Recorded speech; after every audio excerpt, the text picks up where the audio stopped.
Domenica 15 agosto è arrivata a San Giusto l'impresa ciclistica dei Salesiani del Triveneto.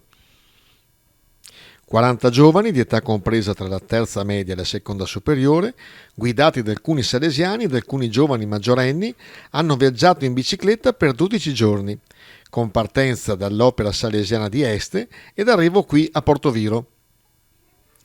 Un vero e proprio campo mobile con tende e cucine da campo e seguito che ha trovato in Assisi e Roma le tappe più significative.